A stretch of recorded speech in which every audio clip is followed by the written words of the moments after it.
evening, good afternoon, good morning.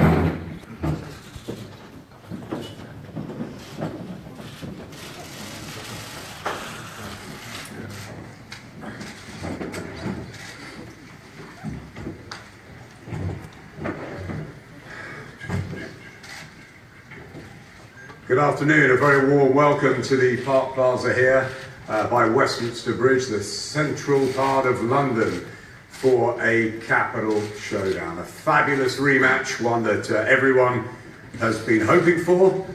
Much anticipation, speculation whether it would happen or not after the wonderful event we had, the build-up and the fight night itself at the O2 first time around. We've had great rematches, of course, over the years. The likes of Eubank and Ben, and Tyson Holyfield, Gatti Ward, Morales Pereira. Some even go into trilogies. Could we possibly have one of those? So many questions to be answered. So much shown in the first fight with Tony Bellew upsetting the odds and getting a wonderful career-defining win to add to his world cruiserweight title that he won so spectacularly at Goodison Park. What about David Haye? What bravery he showed in the final few rounds to carry on competing as best he could with that terrible injury to the Achilles. Well, he's back. The injury has been repaired. He's fighting fit. He has a new trainer under Ismail Salas, and he knows this is his last chance saloon. For Tony Bellew, will it be a repeat or will it be revenge for David Haye? Let's get straight to Eddie Hearn. Thank you, Adam. Thanks for everyone turning out today. It's an incredible turnout as always. This was an important fight to make, I think, for boxing. Tony Bellew had a number of options, but when we always went back to the fans, to the people, Bellew Haye 2 was the one that everybody wanted to see. It hasn't been easy. It's been a very difficult fight to make, but I think the drama of the first fight, the quality of the first fight as well, meant that this was one that had to happen. From our side, the first fight was a good opportunity for Tony Bellew. We thought we could win the fight. This time we expect to win the fight. I believe we're the favourite going into the fight. But it's turned into an event, from an event, into a great fight, a great heavyweight fight. I think one of the best heavyweight fights out there in boxing right now. And what a year 2017 has been. Of course, Haye Bellew won. Kell Brook against Errol Spence, Anthony Joshua against Vladimir Klitschko, the circus in Vegas with Mayweather and McGregor, the Golovkin against Canelo fight, and we capped it off on Sunday the 17th at the O2 Arena with Bellew Haye 2. It's a great fight, a great heavyweight matchup. Tickets are going to absolutely fly up. We expect huge numbers again on Sky Box Office. And I'm very proud of this man next to me because he's really become a working class hero. So popular. Everywhere he goes now, he gets absolutely mobbed because people have found out what the real Tony Bellew is all about. No longer just a loudmouth scouser. He's now a loudmouth scouser that can fight, that delivers, that's won world titles, that's stepped up, that's won major fights at heavyweight, and has actually become one of the most popular fighters in world boxing, certainly in British boxing as well. And I'm very proud of this young man because people are finding out what he's about. Providing for his family, taking on the challenges, and he steps up once again, written off time and time again. Won the world title at Goodison Park, stepped up, beat David Haye. And on December the 17th, this isn't a challenge for us anymore, this is more of a job to go out and win this fight. And like I said, the whole team are now not hopeful of winning the fight, they're expecting to win the fight on December 17th. We can't wait. We're going to build a great undercard with Haymaker Boxing, and we look forward to a great show. Thank you. Yep, Team Bellew ready to go. Team Haye as well. I'll pass over to Alan Morley.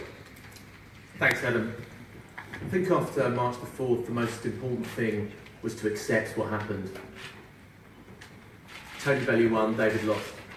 And once you reach that position of acceptance, you can move on.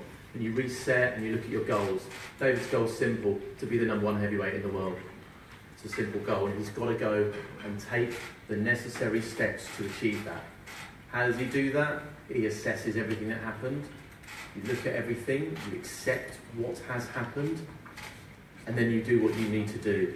You change what you need to change, and the next step on the way to becoming and reaching the goal that David wants to reach was to fight Tony Bellew again, to get revenge, to take the next step. And that's what David's going to do. And come December 17th, I think people will see the difference and people will understand what's happened in the interim. But David's confident, David's happy, and I think he should do the talking. Thanks very much, Adam. David was under the tutelage of an excellent young trainer in Shane McGuigan. He's made a change and he's brought in a very, very experienced man who's worked with the likes of Rigondeaux and Donaire and Jorge Linares. He's revitalised Jorge. Obviously, we've seen him against Anthony Collar a couple of times, Luke Campbell the other week. And that is Ismael Salas. Good to see you, Ismael. How excited are you about working with David? Good afternoon to everyone. Thank you so much to bring me here. I appreciate and highly respect David Haye to bring me up to his team. As you know, we are in direct confrontation sport where each guy like to win. Each guy like to win, same as the team. And I came just to win. Don't know, with all my respect to them, but we are working to win and not win the fight. We will try to win round by round to ensure no doubt. I don't like to be like a big mouth right now. I just like to do, then say, and really, you will face the real challenge, and you will help me. Thank you. Thanks, Ismael, from a well-renowned trainer to one who's really making us a name here in Britain with the McDonald brothers and Anthony Fowler's good win at the weekend, and of course his terrific relationship with Tony Bellew. That's our good friend Dave Colwell. Thanks, Adam. It's not really a lot to say. I enjoyed the last fight. It was the build-up was fun. The event was great, and the fight went pretty much as we'd expected. I know it was a shock to a lot of people, and I know Eddie was saying, he was hoping for a win rather than expecting, but behind closed doors, we were expecting a win. Obviously, we didn't expect exactly how it went, but we expected to win nonetheless. We also expected a different David Haye to what turned up on the night, so it's not going to be a big shock that on December the 17th we do see a better version of David Haye. I expect him, he's got a fantastic coach now in Ismael, but he's always had good coaches. Adam Booth was a fantastic coach for David Haye. Shane McGuigan's a well-respected, good coach, and we were expecting a newer version, Haymaker 2.0. So I am expecting a better version of David Haye, like we prepared for last time. And I think we will see a great event and a great fight. But I'm expecting a better Tony Bellew as well. The things that we work on camp by camp just get ingrained into his brain a little bit more each camp. So the familiarity, the regularity of training, the things that we're doing, that we worked on for the previous fight, I'll just roll on into this fight. Coupled with a few different things, so obviously once you're in the ring with an opponent, you kind of get the measure. And like David is with Tony, he'll take from that fight for himself. Tony will take things from David from being in the ring with him. So I expect a better fight all around from both fighters. I think it's going to be great for the fans, and we'll prepare to the best of our ability. David will prepare to the best of his ability, and it's going to be fireworks. Obviously, I believe it's going to repeat. Like I believe that we were going to win the first fight. I think you'll see again, this fight had to happen because there's so many people that think that we fluked it and, got lucky. This is boxing, anything can happen in boxing, and it should, but you know, as far as we're concerned, it's repeat. Thanks, Dave. Yes, so many questions to be answered. Let's get straight to the fighters, the former cruiserweight and heavyweight champion of the world, and on the comeback trail, David Haye. Thanks, Alan. Good afternoon, everybody. Very happy to be sitting here to announce this mega event on December 17th at the O2 Arena. You know, it was 7 months basically to the day that myself and Tony Bellew had our epic battle, which will be etched into the British public's memory for many years to come. It was a great fight to be involved in. Everybody who was there watching live and everybody who tuned in via Sky Box Office got value for money. Everybody really did truly enjoy the build-up, the fight, and the aftermath. It left everybody with an opinion. And that's what you want in boxing. That's what takes boxing from, you know, just an average Saturday night to like Sunday night. This fight's going on to a mega event that people remember forever. I've since the fight, I've trained basically. The fight was on a Saturday night. From Monday, the Monday after the fight, I think of March 7th, so March 6th, I've been back training. You know, there's only certain parts of my body I can train, but I've been working hard with the mindset of I will fight again in December. Even before I even started my rehabilitation, I was always going to fight in December. I told myself, I told my body, I told my soul that I will be back in the ring before the end of the year, and I've done everything humanly possible to get back to where I believe I should be. I believe I'm in better shape, strangely now, 10 and a half weeks out from December 17th than I was walking to the ring. I'm happy with the new setup I have. Ismail Salas has been working with me day in, day out. And we had our first official day of training on Monday, and I was very, very happy with what we were doing. Very happy with the flow and the vibe. We spent enough time together now to really push down this final sort of 10 weeks. Going into the first fight, Tony Bellew's motivations were clear and very obvious to see. He wanted to secure his family, and for any athlete, any human being, that should always be first and foremost in your mind. And I'm very happy that that happened. You know, I co-promoted the event with Eddie Hearn and Matchroom, and I know what Tony Bellew got paid for the first fight, and mission completed. He's financially secured for the rest of his life. He's a multi-millionaire, and that's fantastic. He's welcome to a very small club of British boxers who have enough money where they don't have to box, they don't have to have a job. They can sit on the beach for the rest of their life and they're comfortable. So with that being said, I asked myself, what are his motivations going into his second fight? He beat me first time round.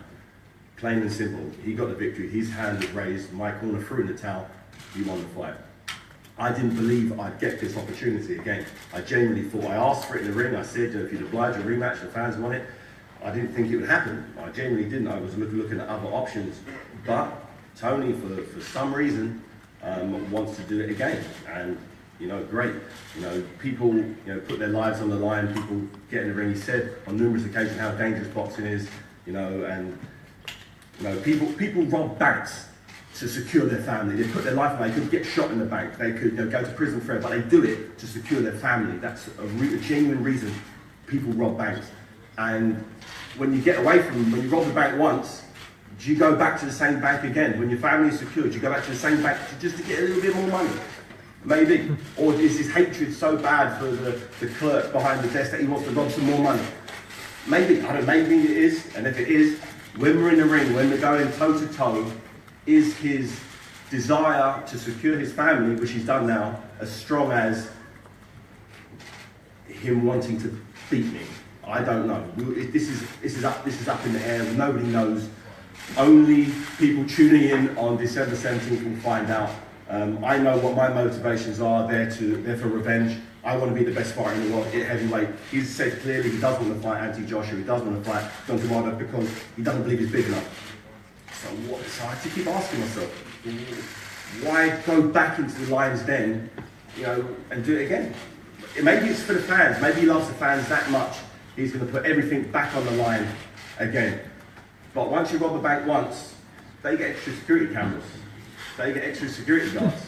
They might move the safe. And if you're that confident you can rob a bank twice, well, good luck to you. But I will not allow Tony Bellew to hear the final bell. Will not allow this to happen. I'm doing everything humanly possible to make sure it doesn't happen. And I'm healthy, I'm very healthy, I'm in very good condition. As I said, every day since the last fight I've been working, focusing, analysing. And you're going to see, I've said it before and I was wrong. But I believe I have the right pieces of puzzle in place to get the very best out of myself. And you'll see on December 17th, the very best David Haye. So tune in, it's going to be fun. Hopefully Tony Bellew has the same motivation he had for the first fight. I really hope so. Because if he does, we've got ourselves a fantastic fight, and every single person tuning in around the world will get their money's worth. So thank you very much, and I look forward to seeing you all on December 17th at the O2 Arena. Thanks, David. Let's get straight over to the man with the rocky story who won the World Cruiserweight title in front of his beloved Everton Football Club fans, who then came to London as a massive underdog and prevailed again on that wonderful night for him at the O2. What is the motivation? What is the reason Tony Bellew has taken this? Let's hear from him. Thanks for all coming. I'm a little bit humbled and honoured that so many could come to a press conference to watch us talk nonsense, so thanks for coming, that's the first thing. To answer your question, David, what motivates me? The same thing that motivated me the first time, just to get home safely. It was always the same in the first fight. I fight because, believe it or not, I actually enjoy fighting. I admit I've got a screw loose, but I enjoy having a fight. I can honestly say I don't enjoy the 12 weeks, well this will be 14 weeks build up to this. I don't enjoy losing loads of weight or whatever it is that I've got to do in camp, but fight night, I love it. I love walking the ring. I love punching you in the face. I love getting punched in the face. Some of the stupidest and craziest things I enjoy doing. I don't know why. Like I said, I've definitely got a screw loose. So the motivation is still exactly the same as it was in the first fight. When it comes to why did I take this fight, I mean, I just can't believe the analogy he's just used. Unbelievable. Robbing a bank, he's just... it must be you ran out of insults for me or nicknames for me. I just can't believe you used that phrase, robbing a bank. I didn't rob no bank. I got in a boxing ring, I punched you senseless, and I went home and kissed my kids and had a great night. So I'm just going to do the same again. I don't know what kind of speech you're expecting from me, but I haven't got one. December the 17th, I will turn up and I will win again, against all the odds once again. I know in my heart, deep down, and so does David, he still doesn't rate me. He still thinks he's going to blast me and walk right through me. The same as he did in the first fight. Everyone forgets and everyone brings up about the injury. Yes, I understand David did have an injury and showed an immense amount of bravery. Although I goaded him in the first fight and said that he would, don't quit. I knew he wouldn't quit. You don't get to the level that David Haye's got by quitting. You don't win the belts he's won by quitting. I knew he weren't going to quit. That's just all pre-match bravado. What I did know is, and what shocked him that I already knew, is I was going to take him to deep waters. David Haye fell apart because I made him fall apart. Pressure, just constantly not being able to hit me clean. And when he did catch me clean, he got the shock of his life. It's going to happen again on December the 17th. Don't be shocked. If anything, this fight's not going to go as long as it did last time. I know that might sound a little bit strange to everyone here, because he was injured last time, he's not going to be injured this time. Well, fingers crossed, I hope he doesn't. Like I say, my goal is to get home safe to our families. Ultimately, David's going to lose December the 17th. David Haye's career ends on December the 17th. That's basically all I really have to say. Thanks for coming. And tune in December the 17th. It'll be exciting, it'll be great. And I will walk the ring second and dance exactly the same way I did the first time, so thank you. Thanks, Tony. David, Tony's saying you still don't have the respect for him. Is that true? Do you respect him obviously having shared the 11 rounds with him as a fighter and as a man. Certainly there's not the pre-fight bravado that there was last time at the Dorchester, in your words. Yeah, that's because we both shared the ring together. I've been in the ring with him. I've dished out my licks. I've received his. And you know, when you do that with somebody, you know, whatever respect wasn't there prior to the fight is there now. I know turning up in the same condition, mentally, physically, spiritually, to this fight on December 17th, like I did on March the 4th, is not enough. I know that, and I know that because I've learned to respect what he brings to the table. So in terms of his boxing ability, his durability, his heart, his desire, if I don't assume they're all 10 out of 10, I'm only going to be I'm going to underachieve. So I need to believe he's bigger, faster. I'm expecting him to be way quicker, way faster. His punch output to be double. His durability to be more. I'm anticipating someone who's 2 inches taller than him, someone who throws quicker shots, counter punches. That's all I can do is just assume a much better version of Tony Bellew turns up, and I believe if that does happen, I'll still be victorious on December 17th.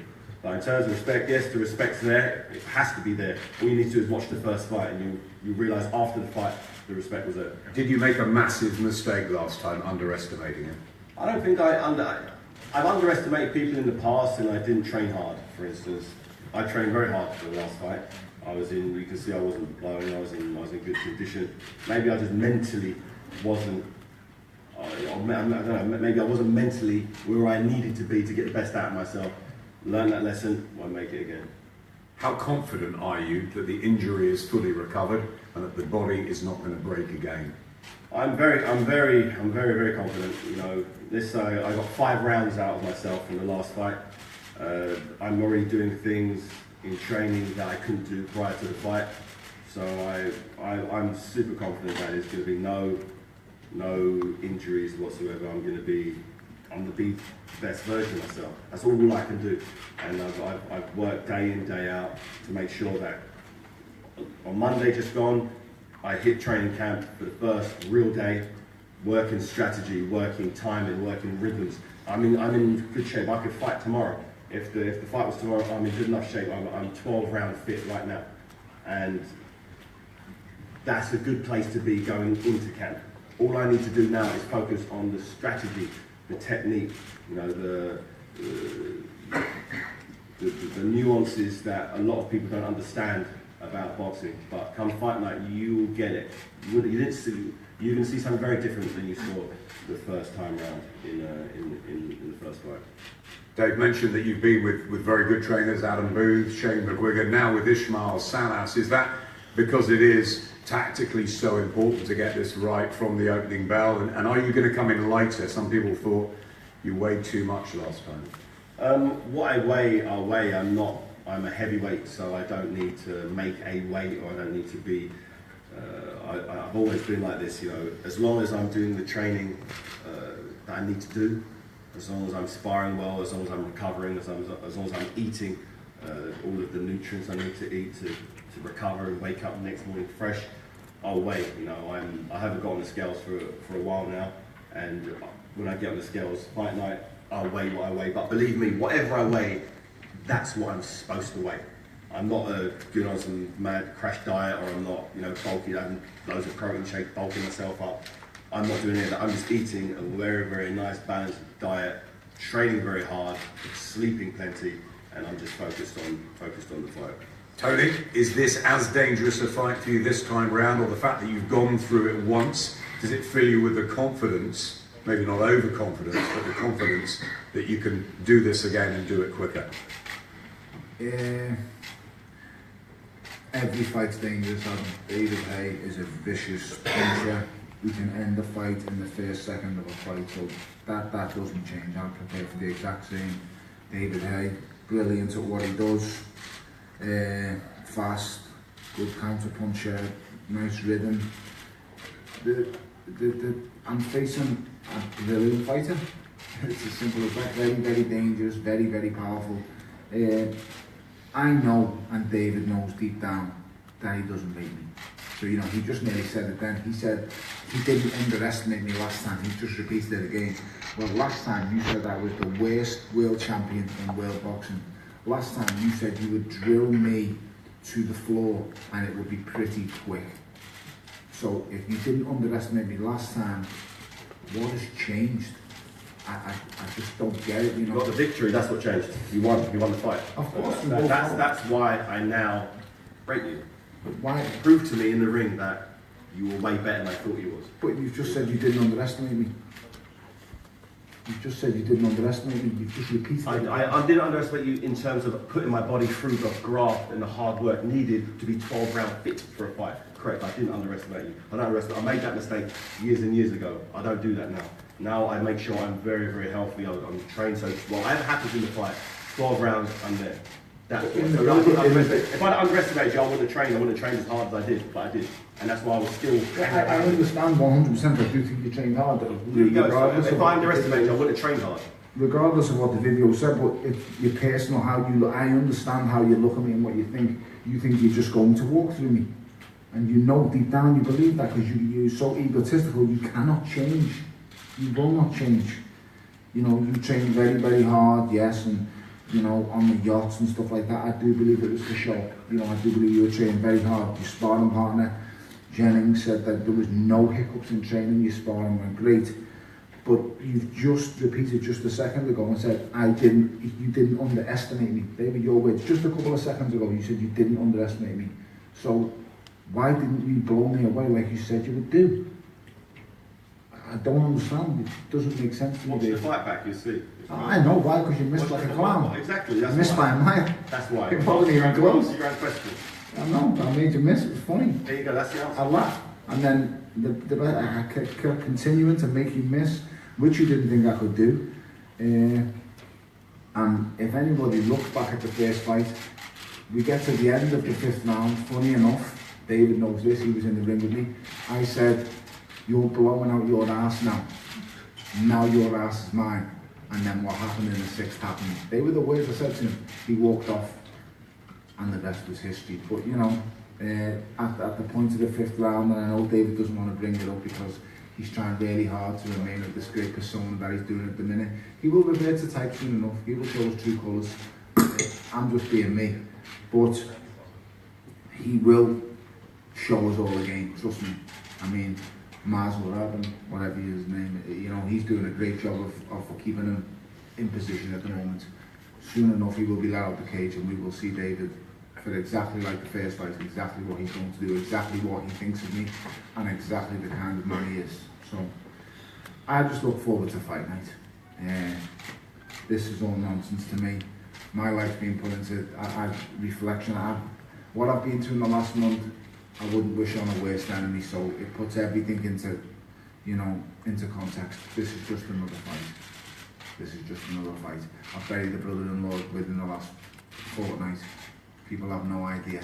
So this is just another fight. David's just another guy I'm going to beat. And just bring on December the 17th. Yeah, our thoughts are with your family, obviously, Tony, at this time. Looking ahead to the fight, once again, David Haye's been made favourite, and a big favourite with the bookies. What are your thoughts on that? It's great, isn't it? Last time we were in Liverpool, David said, "You gang of retards," to my fellow Scousers. If you were so confident, bet all your money on Tony Bellew. He did, mate. He won a fortune. So, thank you very much. Adam, I've been underdog more times than probably most fighters who go in. Every time I get matched, I'm always the underdog. Against Macabre in Goodison Park, I was a huge underdog. That's a British fighter in his hometown, in his own place, and he's a massive underdog. Against David, I was a huge underdog. Against Matthias Masternach, I was the slight underdog. Every time I'm an underdog, I find a way to come through it. So, like I say, David's a magnificent fighter. As a fighter, I've always respected him. I've admired and looked up to him at times. I was walking around as an amateur boxer, studying and watching and wanting to be like David Haye when he was in a World Championship final against Orlando Solis in Ireland. I studied that fight, watched him hit him with one of the best uppercuts he had. Orlando Solis nearly breaks his back, doesn't hit the floor, carries on and beats David up because David gasses. That was as an amateur. I studied him against Carl Thompson once again, beating Carl Thompson up. Just had a little bit of a problem with stamina. It's because of his style. It's an amazing style he's got. When he's on top, he's outstanding. He's brilliant. But when he's made to miss, when he's made to pay, when he starts getting frustrated, things go wrong for him. It's shown that throughout his career. Every top level fighter that has beaten him has been learned to adapt mid-fight. Vladimir Klitschko beat him. Carl Thompson outlasted him. There's ways and there's formulas of beating David. I know because I've studied him for that long. Like I say, yes, I did admire and look up to him as a fighter. It's only over this last 12 months I've thought, I'll just refrain from using language. It's a very nice in here today, so I won't say any nasty words. Just the kind of person and stuff like that. But taking that away, that has nothing to do with boxing. His boxing style is fantastic. He's a brilliant fighter. But on December 17th, he will lose to the Fat Boy, without a shadow of a doubt. I have no doubt in my mind, and this time it will be quicker, because this time he will continue to swing for the lights. Everybody goes on about injuries, whatever have you. I don't really care. I won, and that's all that really matters. And I'll win again on December the 17th. Keep this act up though, son, because you're doing absolutely fantastic so far. But you will regret the type soon enough. I know you will. I promise you will. Finally, prediction time. David, can you justify those odds this time and make it revenge and then possibly get into a trilogy or a dream fight with Anthony Joshua? What's your final say on it? Prediction for the fight is you will not hear the bell for the final, for the end of the fight. There will be no... It's all the same as last time. Yeah, no, it's different from last time. Last time it was using... It's not last time you said you'd leave me unconscious. Last time you said me children will visit me in hospital. That's what you said. I'm just using your words, David, not mine. That's what you said last time. So your prediction is the same as last time. So the prediction for me is Tony Bellew will not hear the final bell. That's the prediction. How, what round, I don't know. Whenever it happens, it happens. Depends how much desire he has in the fight, in my opinion. I have more desire than you will ever know. Then we're going to get into a great fight. Then it's going to go long. There is no quitting me. This is what's the scariest thing. There is no quitting me. Don't get me wrong. I know you're very, very similar with a similar mindset. That's why you've done what you've done and got as far as you've got. But if you remember that text message I sent you last November, it still stands. We ain't spoke since, but it's the exact same person is sitting right here. I will never quit. I will never give in. You'll have to put me asleep to beat me. You're capable of it, but you're not going to do it. I promise you. The only person who's going to lose this fight is you, and you're going to lose it in a great fight, but you're going to lose it. You're just getting beat up. I can't wait to just can't wait. I think that's the predictions done. Right, we'll have some head-to-heads and then one-on-ones afterwards. Sky Sports Box Office, December the 17th, a Sunday night for a change. All the build-up.